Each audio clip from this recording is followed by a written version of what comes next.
recording this. And it's high noon, it's enough of that stuff. Hey, you're on Lunch Conversations with Randy and Teddy. Those who don't know, I'm Teddy. I will tell you what happened to Randy in a minute, and while we have a substitute co-host, and we'll introduce you to our special guest, Mr. Rich Schlentz, in a minute. We want to thank our 2023 sponsor, Blackwell Captive Solutions, and the group Captive Structure represents inherently less risk than being 100% self-insured. The medical stop loss Captive serves as a shock absorber for both large claim and high claim frequency. If you're seeking stop loss peace of mind, you need to reach out to Blackwell Captive Solutions. And again, we're grateful that they have joined us on the show for 2023. Hello, everybody. Thank you very much for joining us. Again, for those who've never met me, I'm Teddy. I'm recording. I'm live. I think I got it working, Cindy. I've hit all the right buttons. My co-host, Randy Wooden, is not with us today. He felt the obligation to do something with his boss. Go figure. I don't understand that. Maybe we'll talk about why people feel obligated to do that. Filling in for Randy, maybe to carry on the conversations that we've had in the past. I think I have a few others who have tried for this role. Cindy may actually be interviewing to take Randy's job, but I didn't say that out loud. I would never do that. Cindy, would you introduce yourself to our audience, please? My name is Cindy Martin. I have my own company, Smartin International, and I teach professional etiquette, the manners that we need to get along nicely in life. Real important. I think I'm live. Let me hit the button one more time to make sure we're live on LinkedIn. Yes, we are live on LinkedIn. Cindy and I have been friends for years. We sort of kind of play in the same circles in lots of different ways. And she's also constantly trying to improve my professionalism, and I'm grateful for that. Our special guest today is another good friend I've known for many, many years, Rich Schlentz. And Rich is a returning special guest to the show. I can't remember when it was, Rich. I know it was probably 2020. 1 year ago. It was January, actually, as I was looking at my notes. Yeah. January a year ago. Yeah. So or maybe 2 years, maybe 2 years ago. I think 2 years ago. Yeah. Yeah, it was January. Rich owns a business called, listen to this name, Extraordinary Communications. I love the term. Rich, would you introduce yourself to our audience of over 56,000 people? Yes. So your question, Teddy, is often, why do you do what you do? And that tells more about me than anything else. And that is the work we do is our ministry. Extraordinary Communication. Our tagline is revive your work. Khalil Gibran said that when we are born, our work is placed within our heart. Sometimes we find it, sometimes we don't. And I went seeking and found it and was able to uncover the work that's placed within my heart. So we get to do this all the time, help individuals and organizations come alive, right? And part of coming alive is they're more engaged. They also become more productive and more successful. So it's great to do work that we're designed to do. Yeah, I love it. And Rich, you and I met back in the days when I was learning and discovering this dude named Dale Carnegie. And you may have heard me say that discovery changed my life.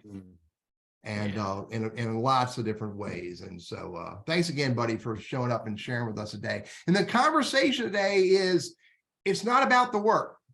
And that's a big statement and covers lots of different ideas, perspectives, that we're going to peel that back a little bit and play with it today. And so, and Chan, I'll get you the local phone number for Blackwell in a little bit. And Cindy's going to monitor the chat. She will not monitor Q&A, so don't jump in there. Randy has created this practice on our show that we ignore Q&A. Let's go straight to the chat. So if you have any questions for Rich or on the topic, drop them in there and we'll help you with it. So Rich, I get it. It's your ministry is to help people revive their work, revive their involvement, revive their and improve their world in work and beyond, I believe. Mhm. And yeah, because look, if that 4 hours a day that I work is not really rewarding, then that other time I spend with family and friends may not be as rewarding either. So let's talk about it's really not about the work. Let's talk about, this whole idea that, and I hear this every now and then, this whole conversation about, you've used this term as well, disengagement, burnout, quiet quitting. What is this all about? Why are we here? How did we get here? So how did we get here? It's a big one, isn't it, Reg? Yeah, an important and big question. In order to get there, in order to answer that, let's backtrack, right? In order to move ahead, let's start by going back and start by understanding how we get anywhere, right? In other words, and taking responsibility. That how do we get somewhere? First of all, we take responsibility for our role in a journey or the journey to where we are. Here's what I mean. So if we consider results or an outcome or a destination, right? That happens because of our behavior. We get somewhere because of behaviors. What we do or what we do not do. For example, over the holidays, if I gained 10 pounds, I could probably track that pretty easily to some behaviors that showed up regarding my nutritional plan or activity level that contributed. Or lack thereof. Yes, exactly. And those behaviors, I could say, hey, that contributed to a result. Or let's say I just received my MBA. I could look back and see some behaviors that were critical to making that journey successful. We can't stop there, right? Because behaviors are driven by beliefs. Our beliefs are our thoughts and our feelings about something, the holidays or an MBA, right? And beliefs arise from our programming. Programming is the information, observations, or experiences we have about something. So we've got programming, beliefs, and behavior that all drive us to some type of result or outcome. Here's an example. So I grew up the fourth of 5 in central New Jersey. We had a very competitive family culture. No need for a standard operating procedure. We knew innately that one of the ways we expressed our competitiveness was running. You didn't have a vote. If you were a Schlentz, you were going to run. And you weren't only going to run, you were going to follow our family creed.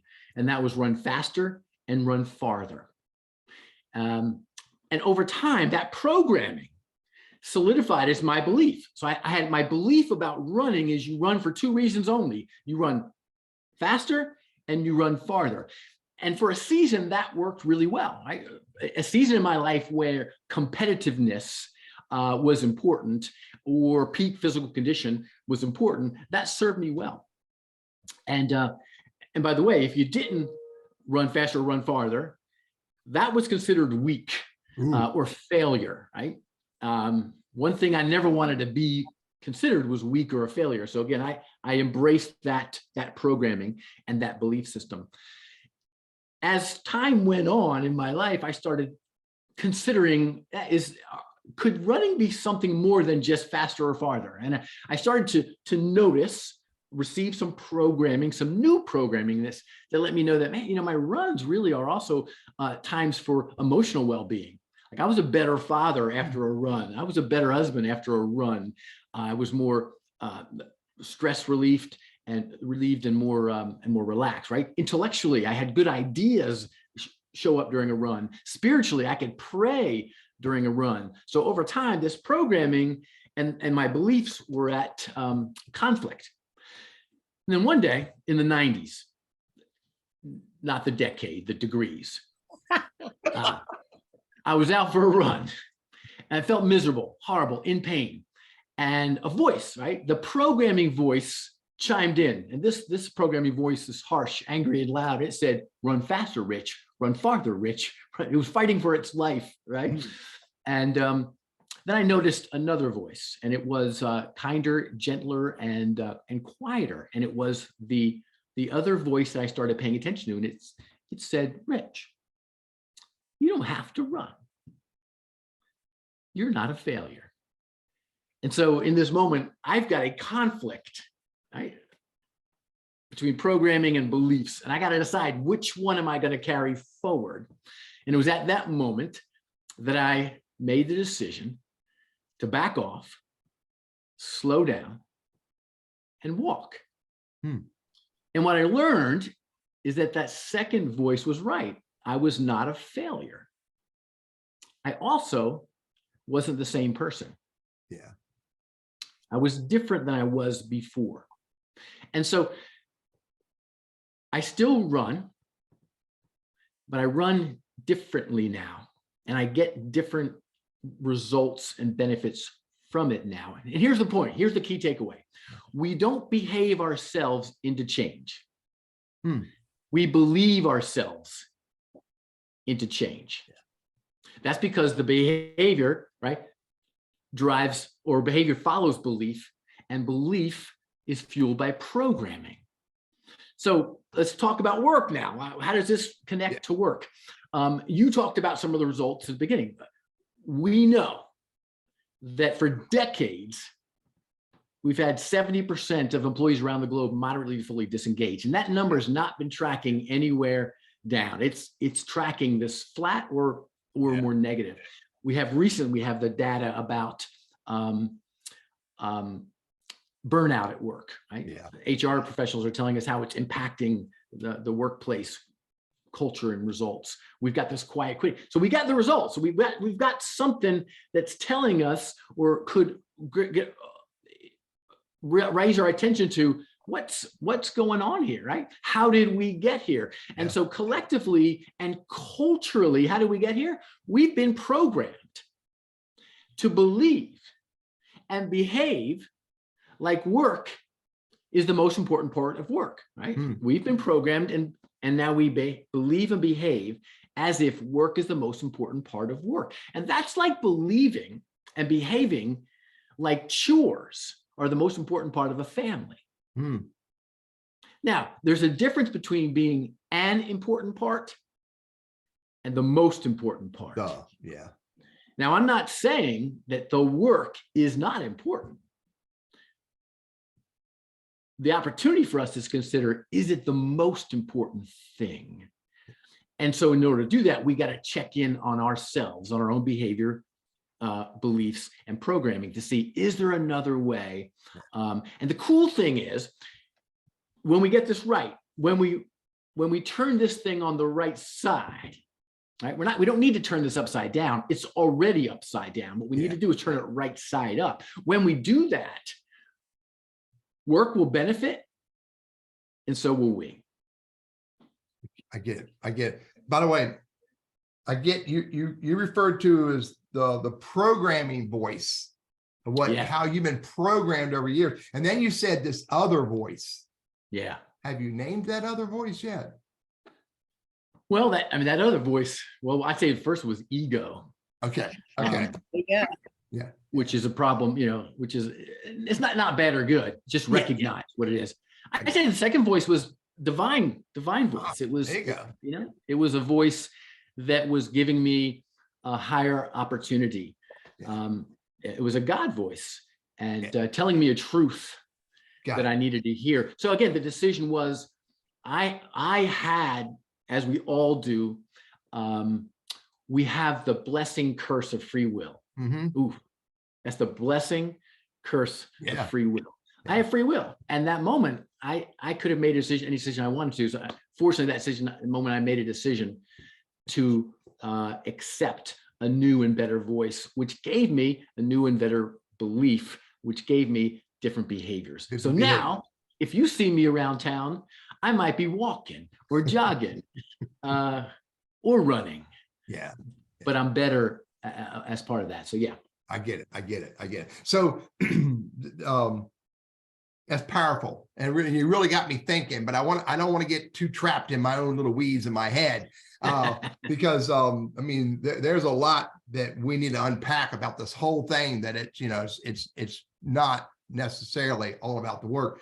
And by the way, anybody have any thoughts or questions, drop them in chat, and Cindy will bring them up, and we'll talk about them. So Rich, okay. And I get you, you say very clearly, and you've been saying this all along, it's not just about the work. The work is not the whole thing. There's way more to it. We can't ignore it. And by the way, I did every Wednesday mornings, I'm responsible for putting my own dirty laundry in the washing machine, hanging up the stuff that's supposed to be hung up, dry the stuff supposed to be dried. And I also committed to doing the sheets on our bed today. And Rich, I did those chores, but it's not all about doing the chores. Right. Part of it. Yeah. Yes. So let's talk about, what is it? If work is not the whole thing, right? What is it about? What keeps, maybe help me, what keeps us, what are some things that can keep us engaged? What are some things that can keep us from burning out? What are some things that can keep us from quiet quitting? All right. 3 things. So if it's not about the work, just 3? If it's not about the work, it's gotta be about something, right? It's gotta be about something. All right. So 3 things. 1, it's about transforming you, and transforming me, right? It's about transforming you. 2nd, it's about supporting them. And thirdly, it's about connecting us. So let's look at each of those, right? So it's about transforming you. And throughout our conversation, we're gonna find opportunities to address some programming and some beliefs and behaviors that perhaps we need to put aside.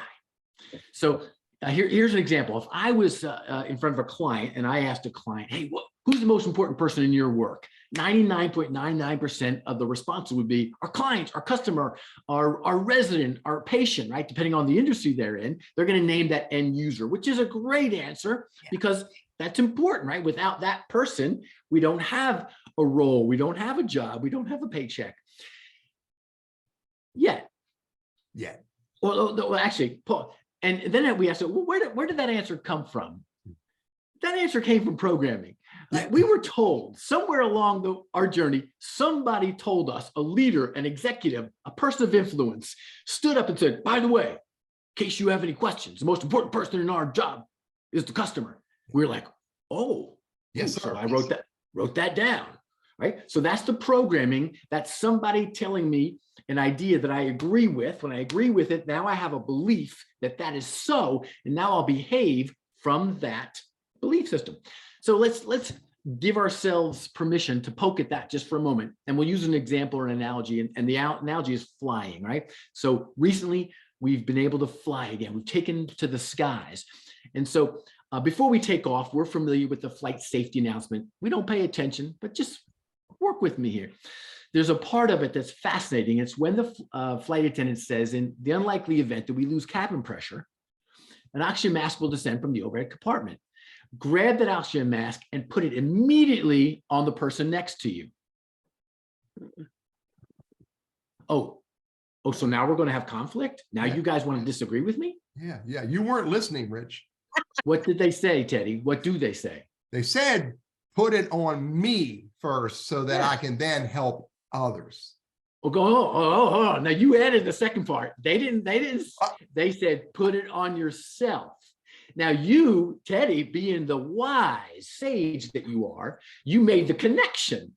Yeah. You made the connection. The reason they're saying something that appears selfish is actually selfless. Now they're saying, put it on you because if you're not at your best, if you're not oxygenated, you're not going to be able to help that elderly person or that child next to you. So you don't actually give it to them. You give it to yourself first, which is interesting. They're sending a message there about who's important on the plane or why we're important in the plane. And then if we take another a quote from one of the forefathers of professional development, Jim Rohn. Jim Rohn says, work harder on yourself than you do on your job.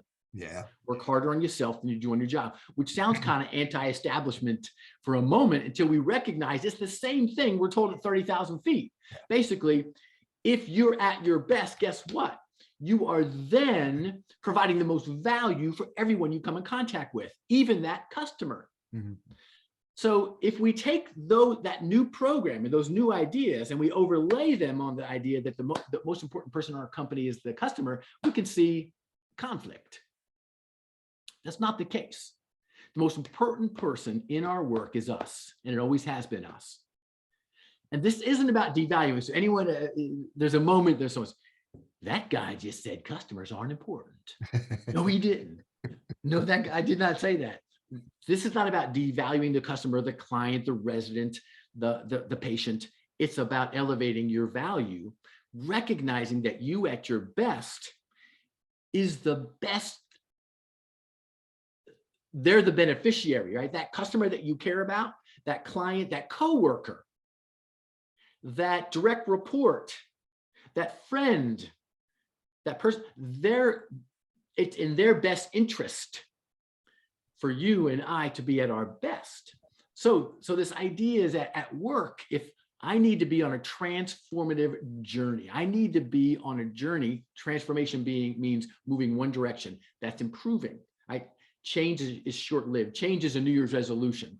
It's good for about 3 weeks. We're talking about transformation. That means I'm on a journey becoming the best version of myself. That's a priority because as I'm accomplishing that, I provide the most value for everyone I come in contact with. Yeah. So that should be a key aspect of what work is about. How are you improving, Teddy? Cindy, how have you improved this year so that you're providing more value for your clients and everyone you come in contact with? If that makes sense. And that's the first thing that you said. Yes. That would transform ourselves. Transform you. Yep.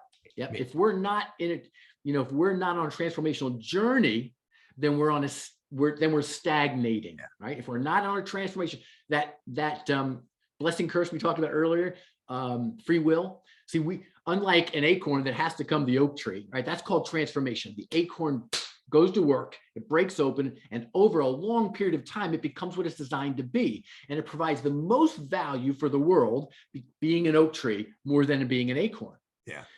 And it doesn't have a choice. It does what it's designed to do. But we humans, we have this choice, all free will. We can choose to opt out and say, you know what? It's a lot of work. It is. And it's hard. And it is. And sometimes it's painful. And it is to be on a transformation. So we can opt out to stagnation and stink like a stagnant pond. Okay. So that, at work, if we're stagnating organizationally, there's a reason for that. It's because our people are stagnating. But if we have growing people, we're fueling a growing organization. So that's the idea. And that's why it's a top priority. And that's why it's more important than the work itself. Yeah. Cindy, thought? Yes. So I've gone on this transformation. I'm elevating my value now. How do I get my boss and team on the same page with me? So it's good. So that's influence, right? How do I influence?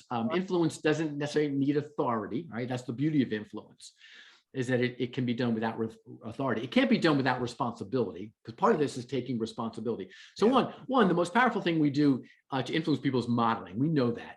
Actions speak louder than words is a cliche. It's also a truth. It's also a timeless truth. Yeah. So one, we're influencing people by modeling for them. And once my boss sees, here's the thing, we call it value language. Once I speak my boss's value, does my boss want productivity? Does my boss want quality improvement? What is it? What do they want? What does she want?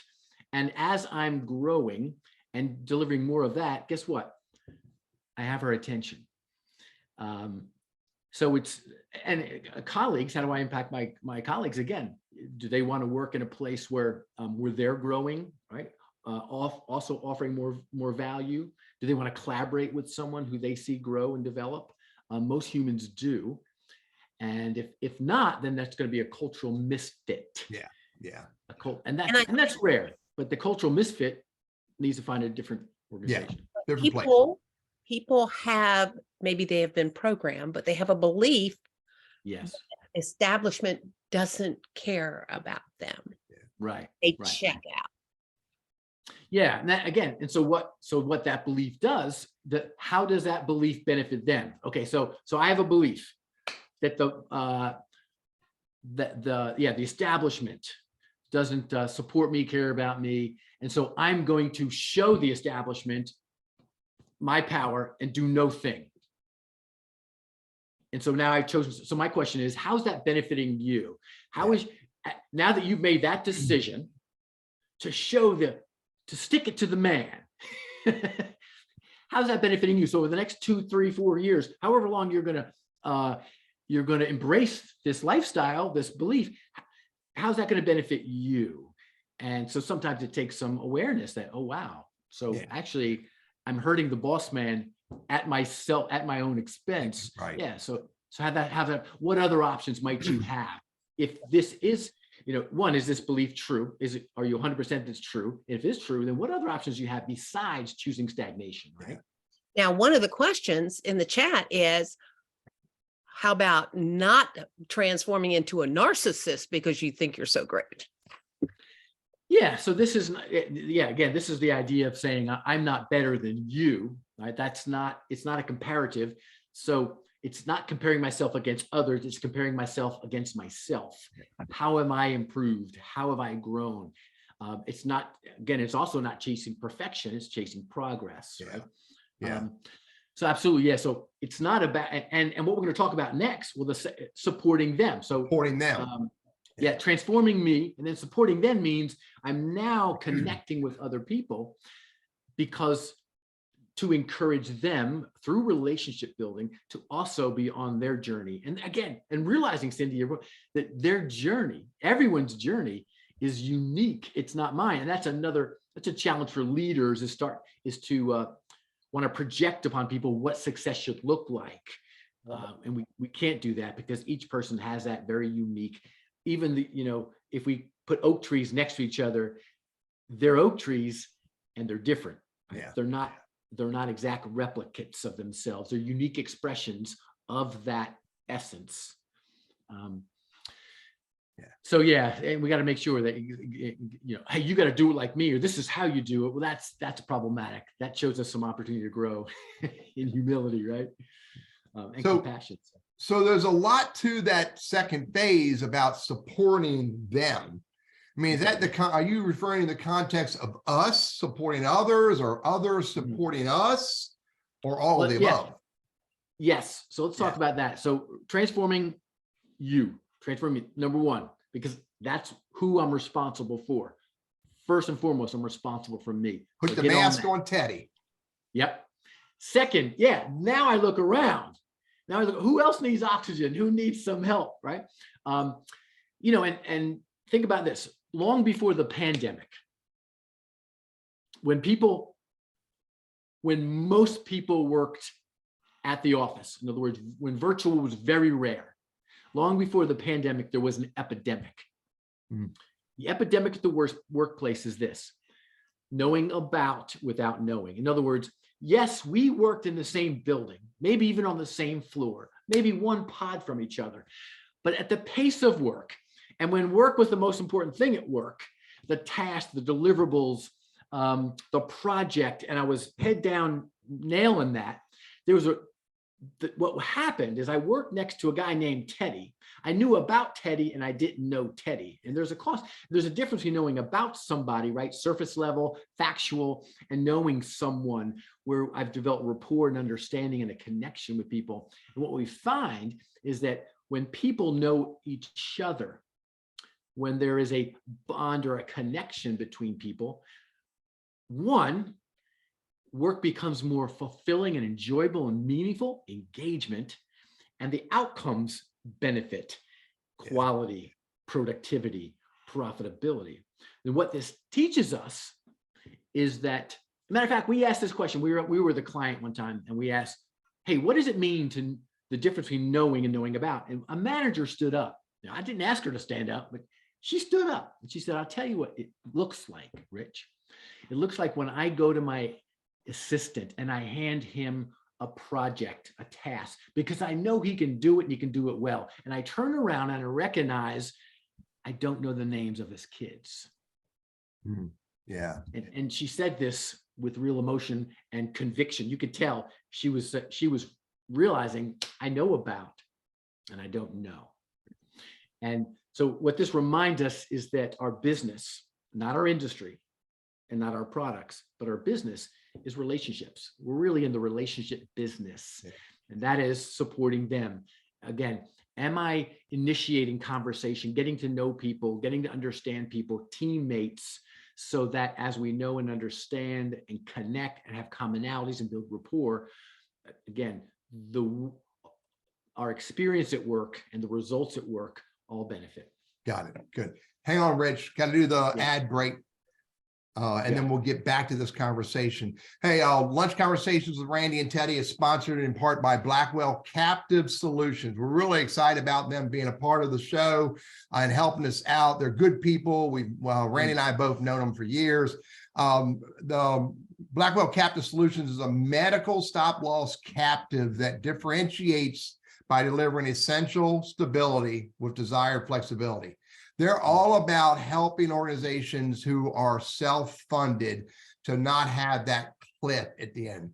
By combining employers' buying power with tailoring freedom, Blackwell maximizes the impact of self-insurance and reduces the volatility of the market. Members can receive premium dollars back in the form of experience-related funding and lower expected losses. It's blackwellcaptive.com on the internet. And again, we're excited about them being a part of the show. So, Rich, this whole idea of put the mask on me so I can help others, this whole idea of wanting to be a part of a community and to know that, not just know of the dude sitting next to me, but know that much about him or her. It's just powerful because years ago, I actually had a conversation with a company that has probably somewhere in the neighborhood of 500 employees on 4 floors of a building. Most of the people on the first floor knew each other. Most of the people on the second floor knew each other, et cetera, et cetera. But the people on the first floor who had to engage via telephone and email address, the people on the second, third, or fourth, they only knew the phone number or the email address. They didn't know them. And they knew that was a problem. And they wanted to resolve it to get all of them to know each other more. Really, this whole idea of knowing each other so we can support each other is powerful. Anything else on the support them conversation before we move to number 3, which I didn't write it down properly. I can't remember that third bullet, dude. It transform me or you. Support them. Connect us. Connect us. And that's the word. You use a really cool word. You use community, and that's where we start to create a community. So support them could be a one-on-one. It could be also larger than that, but eventually we want to form a culture or a community at work. And like Peter Drucker said, culture eats strategy for breakfast. Now, he didn't say strategy's not important. Just like we're not saying work's not important. What he said was culture is as, or perhaps more important, because it's where strategy comes from, and it's where strategy is deployed, and it's where strategy is sustained. It's from the culture around it. People know great plans can fall flat on their face when they're not embraced or committed to by the organization or by the people, the culture. So we want to talk about, connecting us, forming a community. And when I think about this, I remember back into the 1980s. I'm talking about the decade now, not the degrees, the decade, the 1980s, and a hockey game. Teddy, do you remember a hockey game in Lake Placid, New York? Oh, I can picture that. I can. I never went to one. Did you go to them, Rich? Well, actually, I'm talking about the Olympics. The Olympics. Oh, at the Olympics. 1980. So, Teddy, there's a generation. Russians in the U.S. Teddy, you got it, man. You're going to find this hard to believe. There's a generation that thinks that game is a Disney flick. They don't even know that it really happened. Can you tune Cindy in on it's more than just a Disney flick? It really happened, man. Miracle on Ice. Really happened, right? So the setting was, back then in the 80s, amateurs at least, well, some countries only put amateurs into the Olympics, right? Yeah. So we were one of those countries. We had a team full of college age boys preparing for the Olympic Games. We were going to encounter the full-grown professional men of Russia. Matter of fact, we had a friendly match about a month before the Olympics as a warm-up, and the Russians beat us 10-0, and it could have been worse. So this ragtag bunch of American boys, we do run into Russia, the professional men in the Olympics, and it's called the Miracle on Ice. And we forget that that wasn't a gold medal game. So it was the upset of the century. And then that put us into the gold medal round. We beat, I believe it was Finland for the gold medal. But after that, they had the medal ceremony. And when a team sport, the captain stands on the podium, right? First, second, third place podium, the captain representing the team. So it was Mike Ruzioni. What a great name, Mike Ruzioni, right? So he's our captain. He's on the high podium, got his hand on his heart. The American flag is there and the national anthem. He's accepting the gold medal on behalf of the team. And you can Google this. And when the national anthem finishes, Mike Ruzioni does something that's transformative. He turns to his teammates and you can see him mouth, "Come on, come on." And in a moment, there's 18 teenagers on the podium. And they're just one big group of flesh, right? And what Michael Ruzioni was teaching us, or reminding us of the fact that shared success always outdoes individual accolades, right? Shared success. He was in his rightful place as the captain, but he didn't want to be there alone. He wanted to be there with his teammates, with his community, with his culture. So that reminds us as human beings, when we're on a journey to do something important or to accomplish something, we'll take a team trophy over the MVP award. Right? The reason we'll do that is because it's a shared experience, and it's what humans do. It's innately placed within us. So there's a couple things we can do. So we talk, well, how do you create culture or chemistry? We're talking about is chemistry. Matter of fact, Herb Brooks, who was the coach of that team, was asked, how did you find these best players? And he said, I never look for the best players. I look for the right players, which means Herb Brooks understood culture, right? He was looking for the right fit on a team, which isn't always the best player, because we know, again, that a strong culture can outperform talent. We talk a lot about talent acquisition. You can get all the talent you want, corporate talent you want. If you're not able to turn that talent into a cohesive, effective team, then you have a bunch of individuals that aren't performing well, right? So what are some things quickly we can do to create culture? One is to develop a team identity document. Every team should have its identity, and that takes work. And that is where we articulate what's our purpose, our vision, our values, right? What's the purpose? Why are we here? What's our vision? What does it look like when we're successful doing our thing? And what are the values we hold dear as we interact with each other? At the company level and or department level? Yes. So corporately, corporately, you're going to have some senior execs who are going to go away for a weekend, and they're going to craft some words that mean nothing to the second, third, and fourth floor. But it'll be out there. But every team, now that individual team, their identity should obviously connect with the corporate, but it's unique. We can't buy someone else's identity, or we've got to say, hey, this is what our corporate strategy is, but here's how we do it. And it's in language. We have a client who has we work with a specific distribution unit of this global manufacturer. And we did this with this distribution unit because they were lost. They were lost within this corporate entity, this global 500 organization. Who are we? What are the words that represent us? What are the words that inspire us? What are the actions that we buy into? And what are the qualities or the values that we aspire to? So they had to own that. And when they did it, it was easy to see the connection about how when they lived out their purpose it drove the organization's mission statement as well. Sound like they had to discover it before they could even own it. Yeah, Yeah. actually, it was a discovery process that, because it's not that easy. It's not that easy figuring out what's our purpose. It's hard to put words to something that's so intangible, but it's really important that we do it.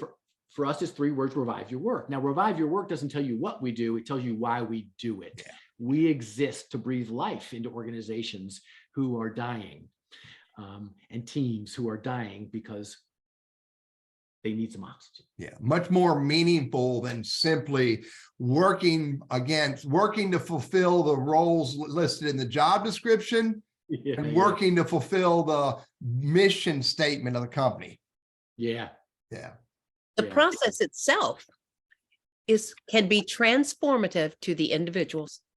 Yes, Yeah. it is. It is a rigorous process to do the work, and it's worth it. Yeah. Because again, it reminds us on those days when I'm doing the task and I'm doing the grunt work, it reminds me why I'm doing it. And connect that to burnout, because burnout has nothing to do with effort. In other words, we're not seeing a rise in burnout because we're having a rise in effort. Now, although they both might be happening, it's not the reason. And here's the evidence. Here's the evidence. Any one of us can recall a time in our life where we gave our all to something. There was something, a task, an initiative, idea, a goal that we fully committed to, emotionally, physically, intellectually, and we were fully alive doing that thing. In other words, all of our efforts were in it, and we never felt so on purpose in the zone. So that tells us that effort is not connected to burnout, it's lack of purpose. Now, if you tell me to work my hardest day after day after day, and I don't know why, you better believe I'll be burnt out. Yeah. Yeah. And that burnout is code word for, I don't know why I'm doing this. Yeah. That's I got it. And that turns into this whole thing that we've given this new terminology to it, but it is not new, called quiet quitting. Yeah, no, it's a new label on an old issue. Yeah. Nothing new there at all. And now maybe using that new label, hopefully is the word I want to use. Organizations will go, well, what is this new thing? And is it something we need to work on? And maybe we work on it differently than we worked on. Hopefully we work on it differently than we did in 1999. Sure. Hopefully. Yep. Yeah. Hopefully it'll alert some people, wake them up. Yeah. So they can consider, all right, what is this? This is an outcome. This is not an outcome we want. Yeah. How are we organizationally? What are the behaviors, the beliefs, and the programming in our organization that's driving this? And taking responsibility for it. So yeah. Cindy, anything? I'm sorry, Rich. Anything in the chat? Anything you want to bring up? One of the things that I do is, in my opinion, that's what's missing today. That's why, they have the opportunity to jump from job to job, and not everyone's jumping for the money. They're jumping for the inclusion. Yeah, absolutely. Yeah. We either know people, we have ourselves, or we know people who have left a job not for more money. And we always value money. Now, money is important. I'm saying it again. Money is important, but it's rarely the most important. Yeah. Well, I won't say when, because that'll define better more than I want to define. But years ago, I had a conversation with a business owner who's like, man, I'm so tired of my employees. They're not loyal to me.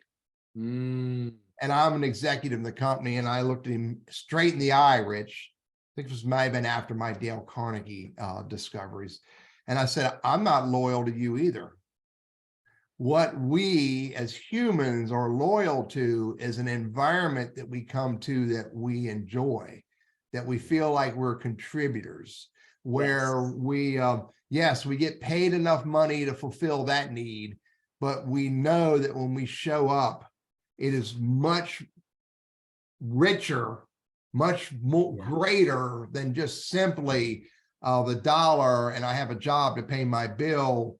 And the day that we discover that we don't have that environment that we want, that's when you will start discovering what you refer to as they're not loyal to me. Yeah. Yeah. Good point. Loyalty is not intellectual, it's emotional. Yeah. Yeah. You know, we try to make a formula for it, but there's not a formula. Loyalty is an emotional way, it's emotional connection to somebody, and it's mutual, right? Yeah. We are loyal, and we receive loyalty back. And how that and how we express that today is different than we used to do generations ago as well. But that's a whole other thing. So yeah. All right. So let's play with another piece of this whole thing, Rich. I get it. This is you know, there's lots of disengagement going on. There's lots of we have to transform ourselves. We have to put our mask on. We have to then put the mask on others and support them. We have to discover how we can be connected. And we as organizations and organizational leaders have to facilitate all of that. Yeah. Otherwise, it ain't happening on its own. You have to create a culture where people want that. So what are the barriers? What's blocking organizations and even teams from making that shift? Right. So we could identify some obvious potential barriers like time, commitments, you know, and those are true. We don't have, like, again, one of our biggest challenges with clients when we're coming on site and doing team development, professional development is how do we get space on their calendar? Because their calendars are already overflowing. And that's not it. Ultimately, that's not it, because we all make time for what we value or what we prioritize. Yeah. So basically, this has to become a priority. And to Cindy's point earlier, how will it become a priority? Well, it depends on who I am in the organization. If I'm a C-level executive, it might become a priority because I realize we've got to change our results.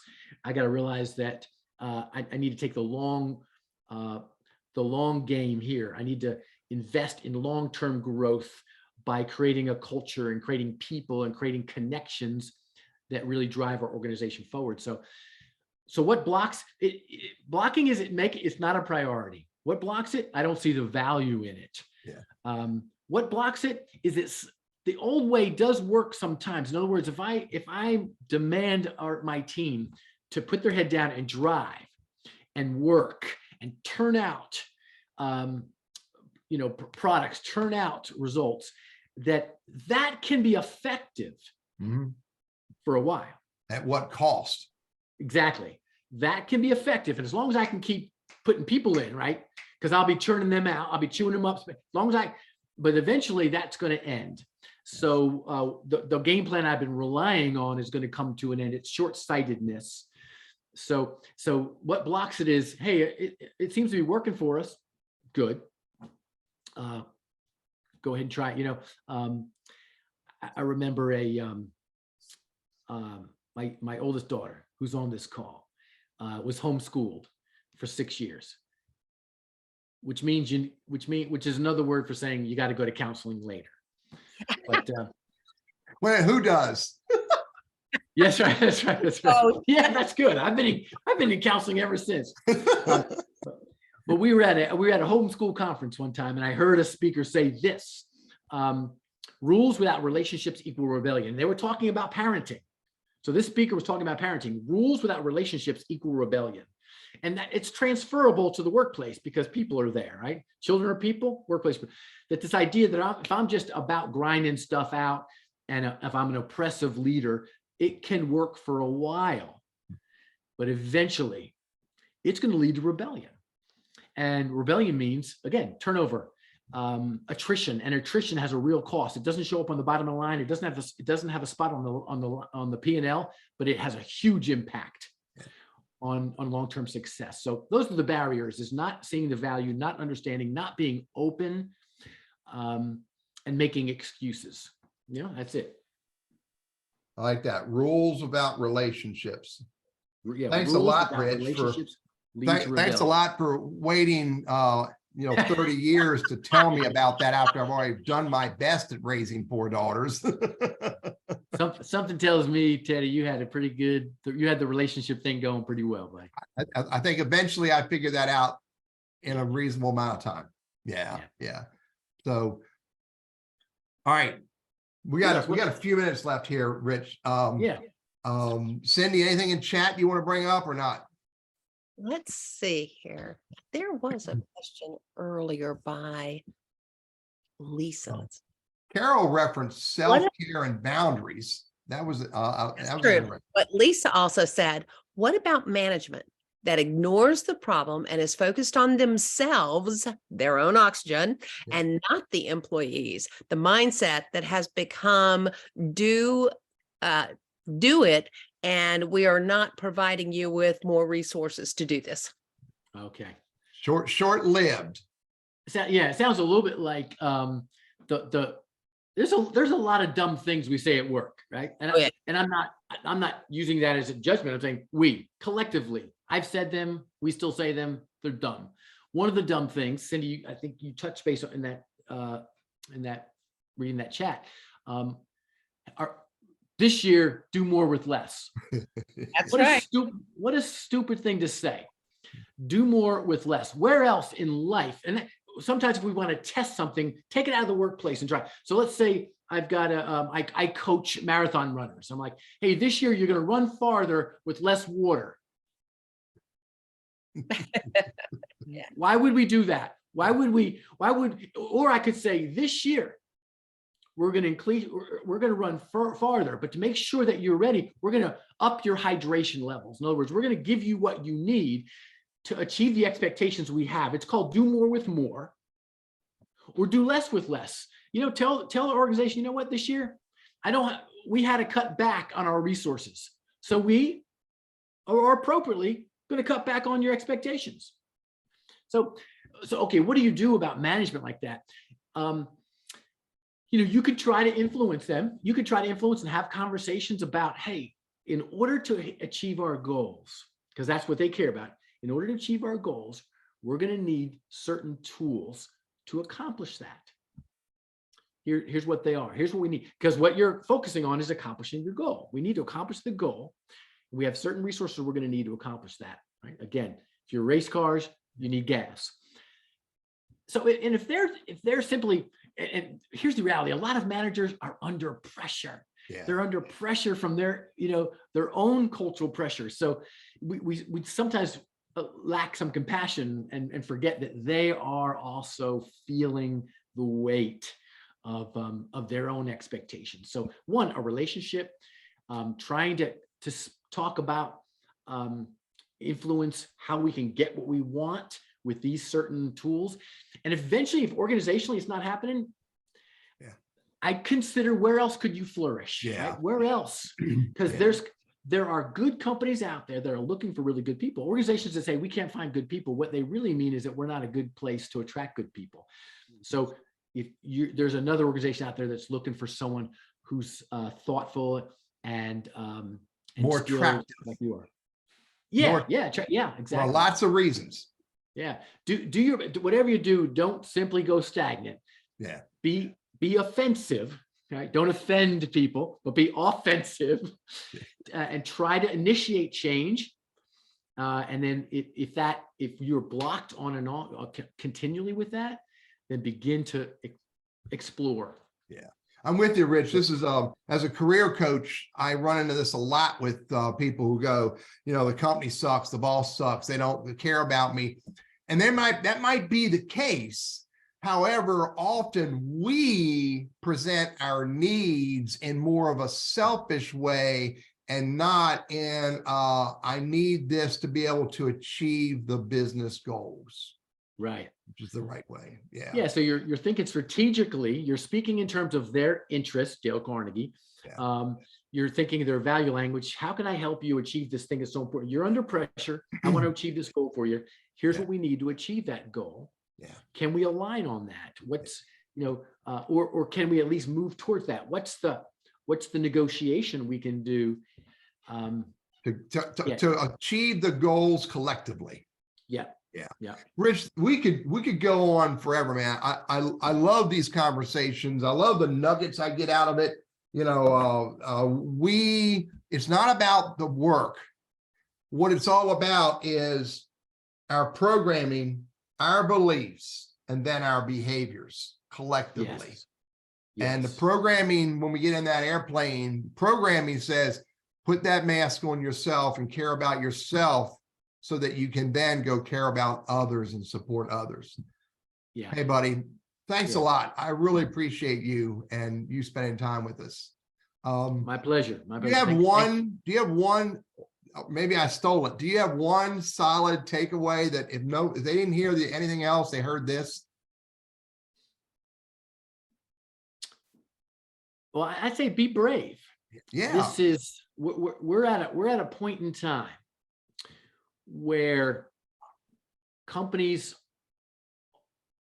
are more willing to hear what we have to say if we say it right or when we say it right. I mean, if we go back enough, there was a day where pretty much the conversation of engagement was this: you're going to work, and then you get paid. That's right. Anything else? Now, I think Rich, we're- don't put geographical flavor in that messaging. Did I? I'm sorry. So, we're at a time. People, leaders, humans are more open now to the reality of that. Whoever those senior executives are, they're battling the same thing. They're trying to figure out how they can have quality of life and work well. Yeah. And so there's an opportunity now. So if you'll be brave and you'll engage in the conversation that's about making the business better and making it better for us, there's a real opportunity here. Yeah.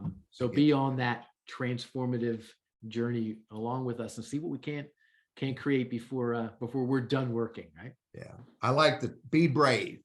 Absolutely. Yeah. So, Cindy, thank you very much. Rich, thank you for being here. Cindy, thanks for being here. Did you get something now that we have a few minutes to close up before we announce our next week's speaker? Did you get something that burned in your head? Oh my goodness, I got so much out of this. I couldn't put it in one word, but if I had to, it starts with transformation. Mm. Yeah, in lots of ways. Yeah, absolutely. I'm with you. So good stuff. So again, Rich, thank you. Cindy, thank you for filling in. Thank you, I'll guys. Yeah. send you the interview response for you interviewing for Randy's job later today. And so again, we're grateful for Blackwell Captive Solutions for being a sponsor. Sound claims management, innovative direct contracting, and the captive pool covering the cost of medium-sized claims, employers share experience rated refunds, ownership of this whole insurance world, peace of mind by having support from organizations like Blackwell Captive Solutions, price stability, Blackwell Captive Solutions, blackwellcaptive.com. Next week, our speaker will be, where is it? It is, I don't see it on my list. I got it right here. I apologize. I'm fumbling. Randy would normally cover for me while I go looking for this. Next week, oh my golly, I love this conversation. And you know who our speaker is, both of you, Cindy and Rich, you both know Mary Kay Hunt. Yeah. Yeah. Listen, trust but verify. Mary Kay is going to tell us a story about something that happened to her through the internet. That would be through LinkedIn in this case. And we're going to talk about the power of trusting but verifying. And how do we use that in real life? How do we use that in real life relationships, online connecting with people? So really looking forward to having Mary Kay join us in that conversation. Thank you everybody for attending. We appreciate everybody showing up. And every Wednesday, 11:55 a.m. Eastern Standard Time. Again, Rich, thank you, my friend. Cindy, thank you, my friend. We will see everybody again next week. All right. Thanks. All right.